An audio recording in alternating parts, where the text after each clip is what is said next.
Ал барлықтарыңа сәлем достар. Қалайсыңдар? Менің Гоадағы демалысым аяқталуға аз қалды.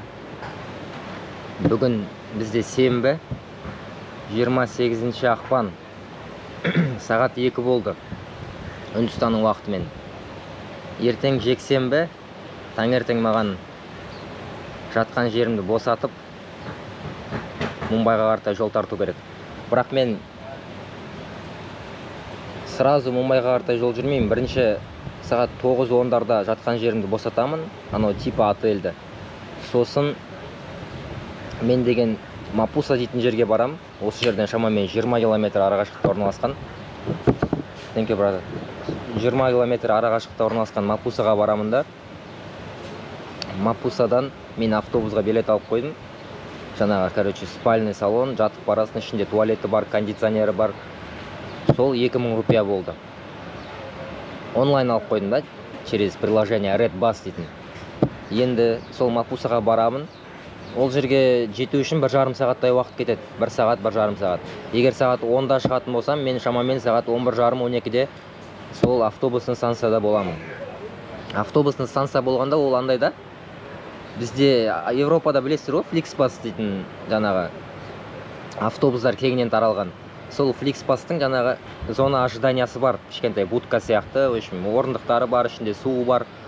Дәл сол сияқты мынау мен Red Bus'тан алдым, бірақ ол посредник та, авиасейл сияқты. Сонымен менің негізі апаратын автобусым Intercity Smart Bus деп аталады. Сол автобус осы Intercity'дің күту зонасына барамын да, сол жерде сағат 5:40-қа дейін күтемін. Енді есептей беріңіздер, сағат 11:30-дан бастап кешкі сағат 5:40-қа дейін 6 сағат бойы сол жерде күтемін. 5:40-та автобусға отырып жолға шығамыз. Шамамен 14-15 сағатта бұйырса Мумбайда болады екенбіз. Мен енді автобустың ең соңғы жағынан сол жақ қатардан бір орын алдым. Спальный 2000 рупия болды. Ал егер оң жағынан алатын болсаңыздар, екі орын бірге орналасқан да. Яғни оң жағынан алған кезде мен жанымда біреу жататын еді.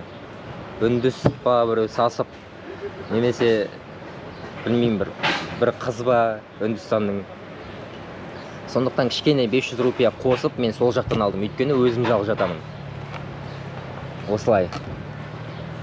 Енді бір апта көз жұмғанша тез өтіп кетті. Алдағы уақытта Мумбайды түсіремін.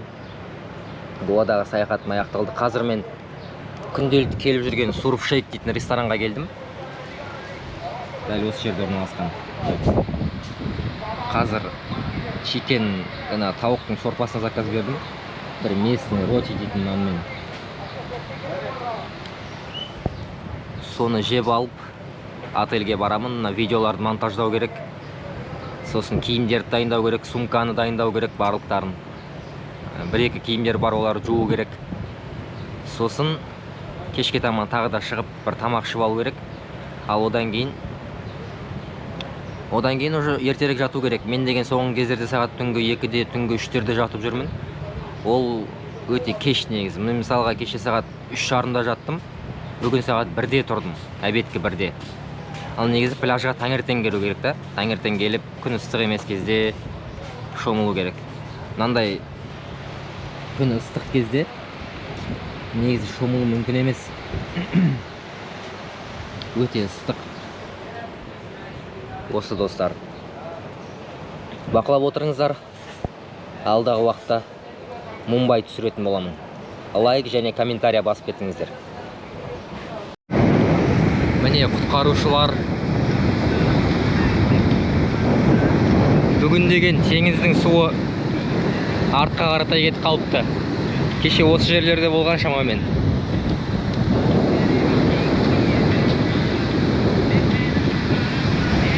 Су тартылып жатыр. Қараңыздар, бір 15 метрдай артқа қаратай кетіп қалған.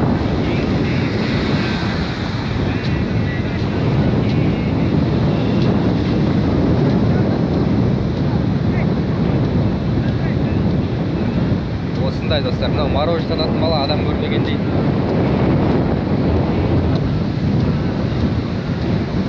Тауға шыға ма деп едім, ол тауға да шыға алмайтын болдым.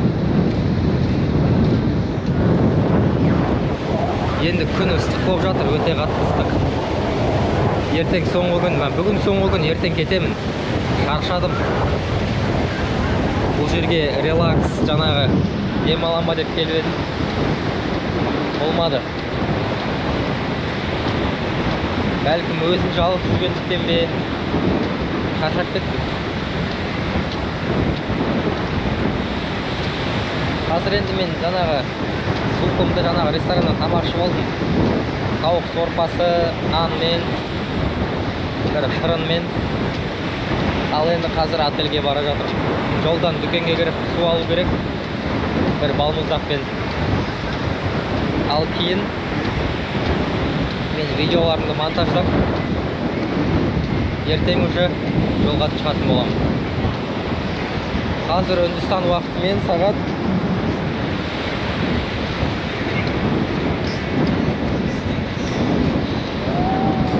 3 болды. 15:00. Толқын деген осындай болып жатыр.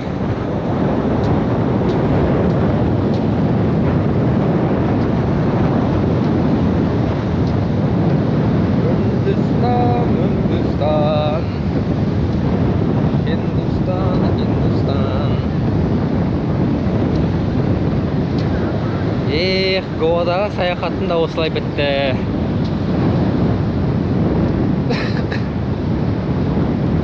Осымен Гоада екінші рет болып жатырмын. Менің ойымша болды, бітті. Бұдан кейін келмейтін шығармын. Бәлкім келіп қалу мүмкін.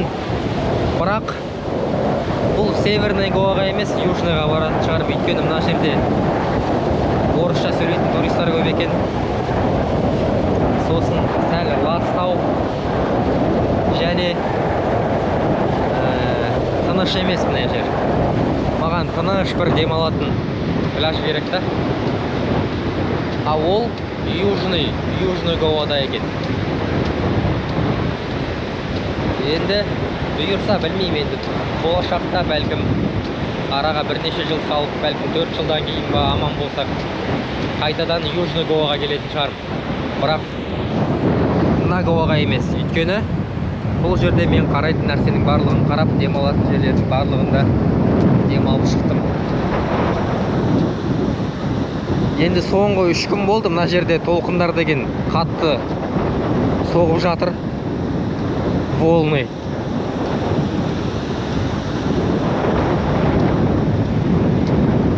Осылай суға түсу мүмкін емес. Мен ойлағам суға түсетін шығармын деп. Оказывается, жел соғып жатыр және толқындар, суға түсу мүмкін емес.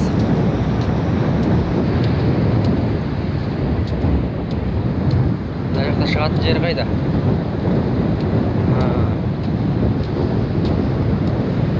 Тауды көрдіңіздер ме? Қандай әдемі? Қандай әдемі, керемет тау. Керемет болып тұр. Артынан келе жатыр. Бірдеңке деп қойып маған. Не деп жатқан ештеңке түсінбейсің. Камера көрмеген ба?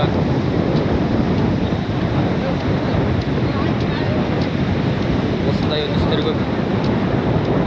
Келіп құлағыңды жей береді. Осындай байып.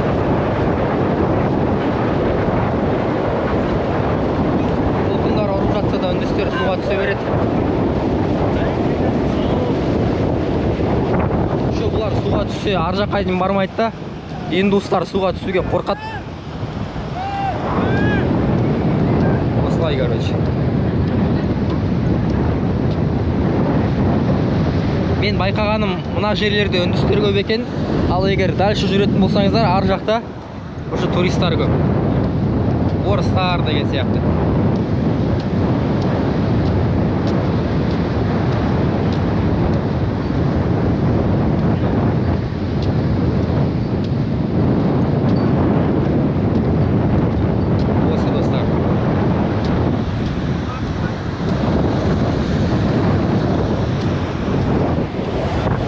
Енді мына жерде демалып жүргендер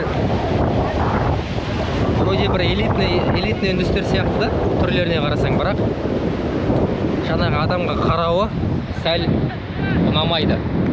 Маған ұнамайды. Камераға түсіп қалу керек. Өзін көрсетіп қалу керек деген сияқты.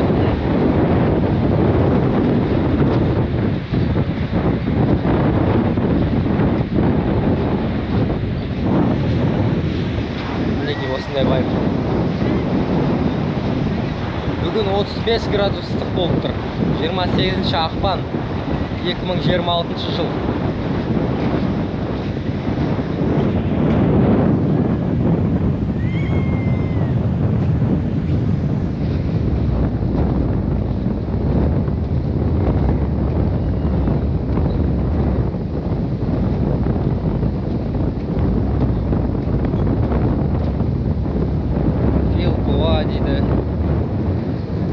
Будда дейтін ресторан, ар жағында I love you Goa дейді. Неше түрлі ресторандар көрейінші достар. Міне мына жерден шығып кетсе болады, я. Мен осы жақтан келдім. Соңғы рет толқындарды көріп қалыңыздар. Осыдан кейін қайтып келмеймін.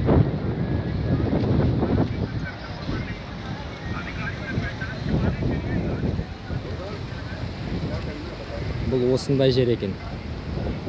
Дем алатын болсаңыздар.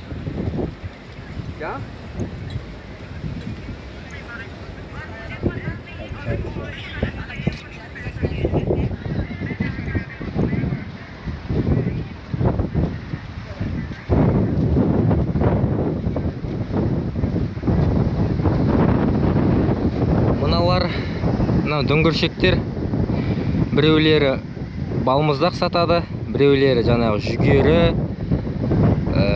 не дейді тағы да, анау манго, шырыны, сондай заттар. Мына жердегілерде сондай жүгері, мыналарда жүгері. Жолдың ар жағының барлығы осындай жүгері сататын адамдарға толы.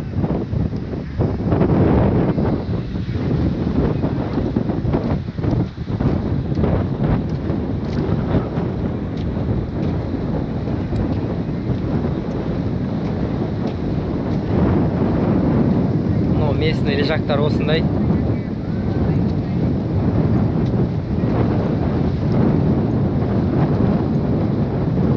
Бұл жерге келіп бір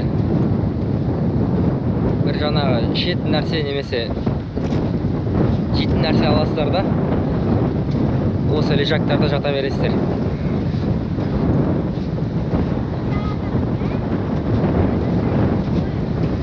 Мына жерде көбісі Россиядан келген туристар, почти 90%. Осындай. Мыналардың барлығы Россиядан келген туристар почти. Полный. Мына жақта да солар толып жүр. Осы енді достар, саяхат аяқталып жатыр. Комментария жазып, лайк басып кетіңіздер. Алдағы уақыттарда Мумбайды көрсететін боламын. Міне, сөзім аузымда, кафе Russian дейді. Осы жерде қазір бір жол болу керек. Ары қарай шығып кететін. Местный үндістер, орыстар демалып жатыр.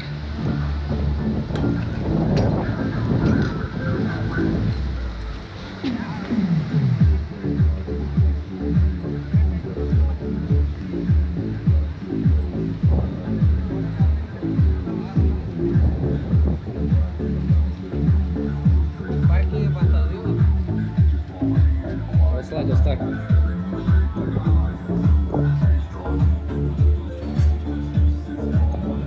Гоаның вайбы, Гоаның адамдары осындай. Енді әр жерде, әр мемлекетте қайда жүрмесеңіздер деді, жақсы адамдар бар, жаман адамдар бар, көмектесетін адамдар бар саған, көмектеспейтіні бар деген сияқты. негізі мен үндістерге ондай үлкен бір негативім жоқ.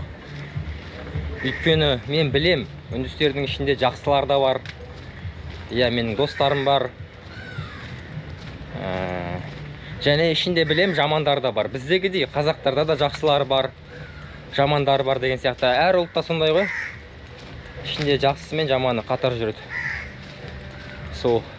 Сондықтан бір болмайтын үндіс үшін бүткіл Үндістанды жаман деудің өзі бір үлкен қателік. Мына жақта дүкендер бар екен. Кішкентай кафешка бар. Мен мысалға алдында Шри-Ланкада болдым. Енді көрдім ішінде бірең сараң жаңағы мені алдағысы келгендерді, сосын жаман жаңағы шри-ланкалық адамдарды көрдім автобуста мысалға, иә. Жаңағы тиісіп қоймай. Енді сол болмашы бір 5-6 адам үшін мен бүткіл шри-ланкалық адамдарды жаман деп айта алмаймын ғой. Дәл солай. Бұл деген тек қана Шри-Ланкаға емес, бұл Үндістанға да жатады. Сосын ол Қазақстан болсын, немесе Қырғызстан, Өзбекстан, Европа, Ресей болсын, иә. Мысалға орыстардың ішінде барлығы жаман емес, және барлығы да жақсы емес деген сияқты. Осы достар.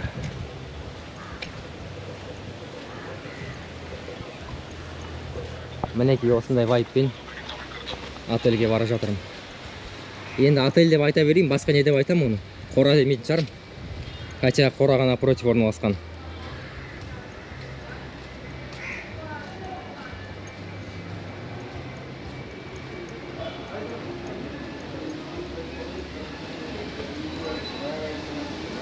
Осындай ресторандар.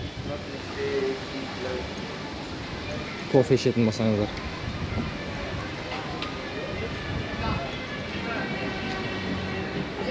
Мына жерде үндістандық өлең айтылып жатыр. Зита Гитаның өлеңі.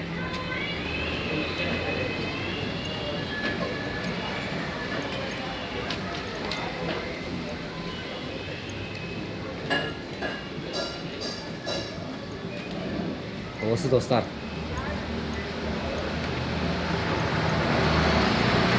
Обмен денег. Авиабилеты дейді.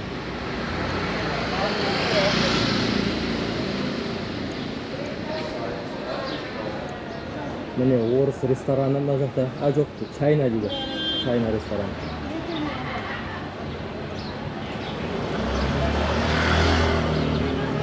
Осы көбісі мопедпен жүреді.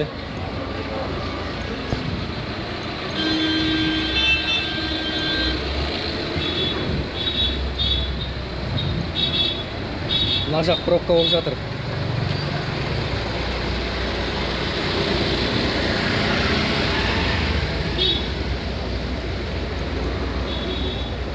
Мінекей пробка осылай болады. Мынау базарлар, Арамбольдің базарлары. Неше түрлі нәрселер алсаңыздар болады мына жақтан. Киім, сөмке, жаңағындай браслет,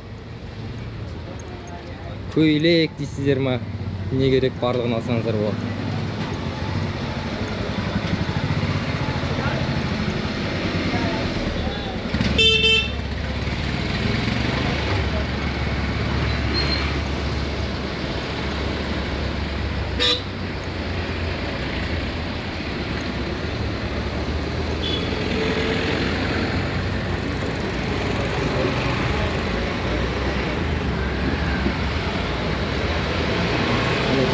Осындай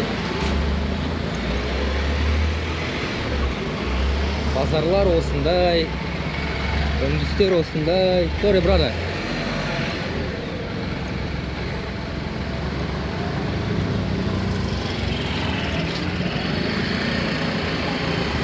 Міне футболка, анау мынау алсаңыздар болады мына жақтан.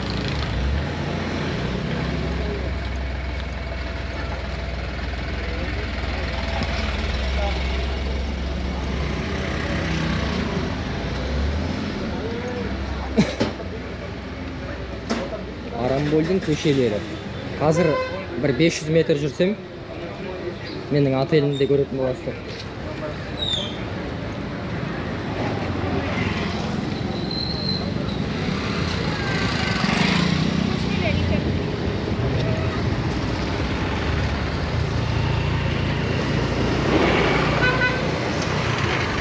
Қалай болса солай айдайды үндістер. Мопед алып айдаған өте бір қауіпті бұл жақташы. Жаяу жүргенде онша емес. Күн ыстық. Егер сенің жаңағы жолың сол отельден пляжға барып, пляждан отельге қайтадан келетін болсаңдар, ондай болса сендерге мопед алудың қажеті жоқ. Ал егер сіздер жаңағы қаланы аралап ары бері баратын болсаңыздар, онда сіздерге міндетті түрде мопед алу керек. Ал мен осындай дүкенге келдім. Қазір ішіне кіріп бірдеңе алатын боламыз.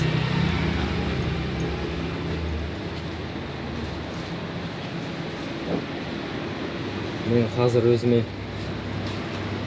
осындай бір сушняк алсам ба деп жатырмын. Ләжі болса.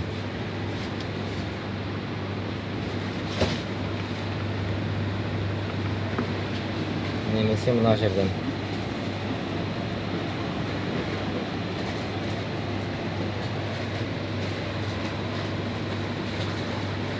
Менде негізі су бар үйде.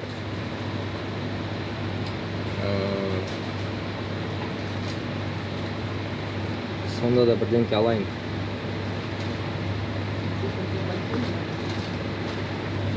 Мынадан алайын.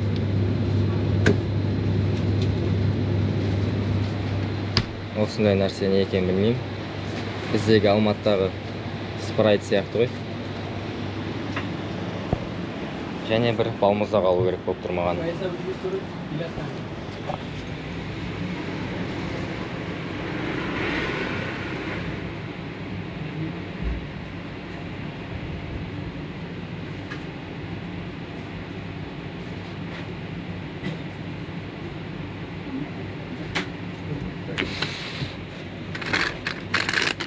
Міне балмұздақ алып жеп көрейік.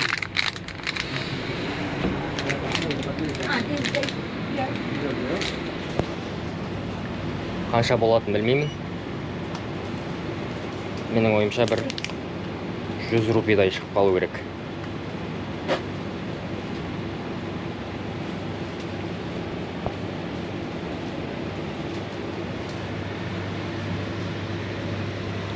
Дүкеннің іші осындай.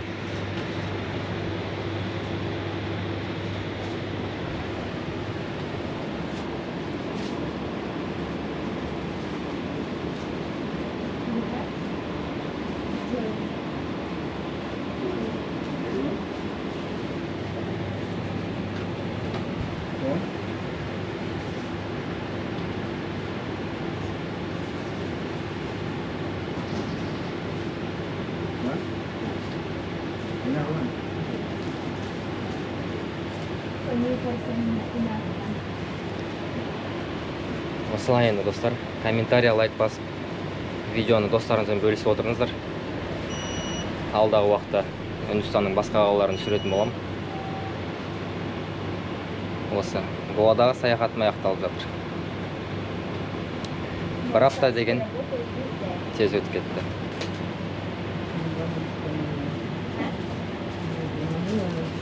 Осылай достар.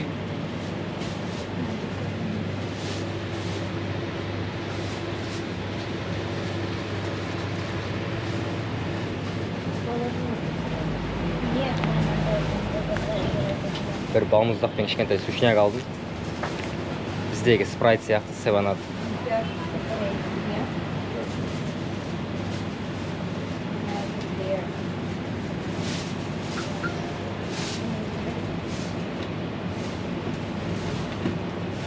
Мына магазиннің ішінде тұрғанды алдыға өткізіп жіберсеңіздер болады.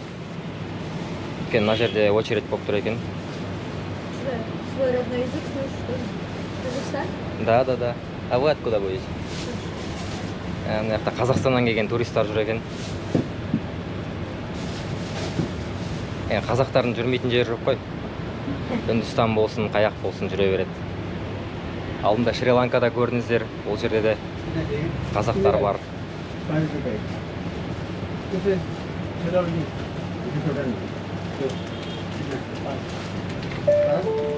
Rupees 200. Received on Bombay.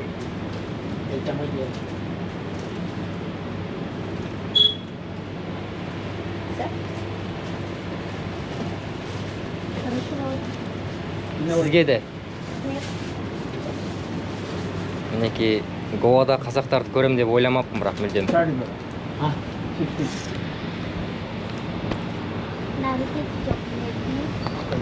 Қалып қазір мен енді төлеп жіберейін. Қанша болады?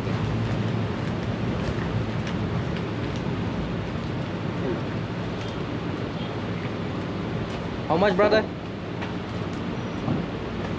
Енді бұяқтағы көкелер енді асықпай, в общем, пока сені обслуживать етіп боламын дегенше, примерно 1 сағат кетеді. 70 дейді, 70 рупия.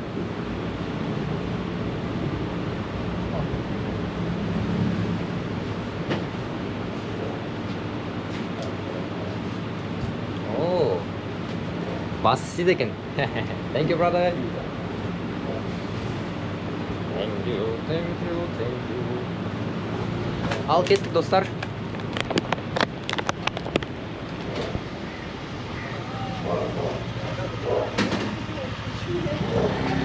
Осындай вайп. Қазір мына жерден шығып, бір 100 метр жүрсем, менің отельден шығамыз. Оп, брада, оп. Бұл жерде қыздарға дейін барлығы қорықпай мопед айдай береді. Сәл абайлап жүрмесеңдер, бұл жерде қақып кетеді. Мынау артында отырған тәтешкамыз Қазақстаннан екен.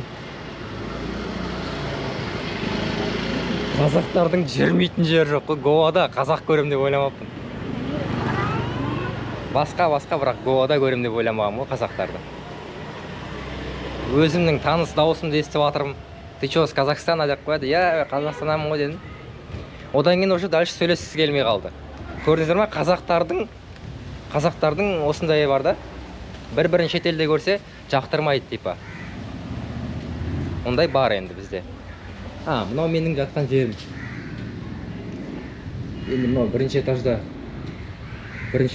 мынау хозяиндардың өздері жатады. Ал екінші этажда мен жатамын. Қазір сіздерге көрсететін оған.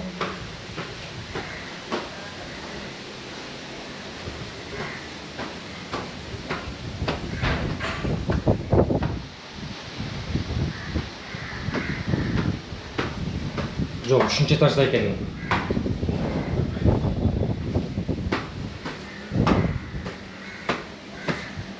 Міне бізде балконнан осындай көрініс.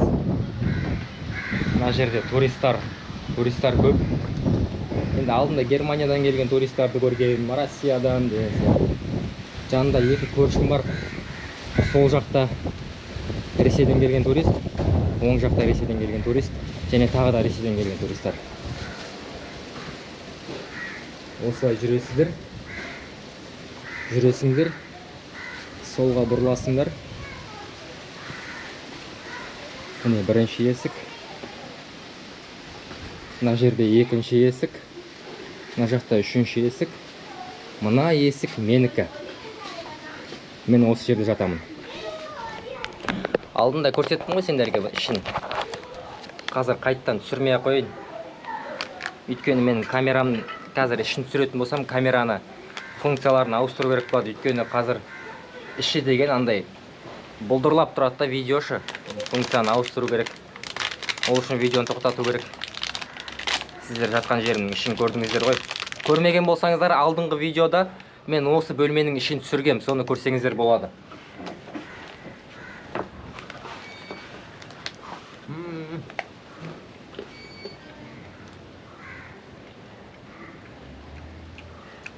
Балмұздақ өте дәмді екен.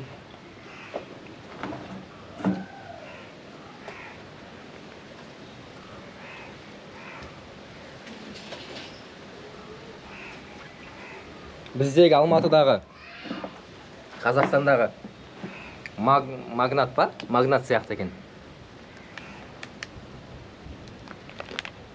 Бұның аты қандай өзі?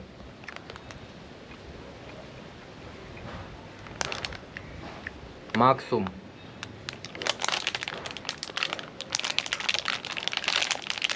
Осы. Гауа осындай. Сіздерге қазір арт жақтағы видті көрсетейін. Ол вообще бөлек.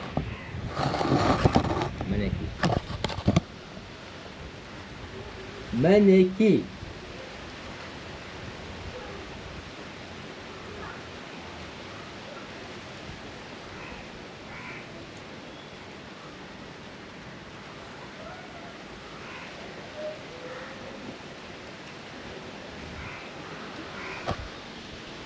Бұл жерде шөп, қора, мәшіне, мотоцикл, сиырлар, ана жерде қора. Бұл біреудің дворы. Бұл біреудің дворы. Және, привет. Және мынау үй, бұл деген жаңа үндістер өздері тұрмайды да бұл жақта. Бірінші қабатында өздері тұрады, яғни хозяиндар. Ал екінші, үшінші қабатта олар уже туристарға жаңағы бөлмелерін береді через жаңағы букингі бар, басқа да приложениялары бар деген сияқты. Мына жердегі мынау үй де сондай бірінші этажында өздері тұрады, менің ойымша. Қалғанын бұлар жалға береді. Ар жақтағы үйлерді де бұлар дәл солай істейді. Мынау да солай. Екінші, үшінші этажын жалға береді, ал бірінші этажы, бірінші қабаты олар хозяиндардың өздеріне.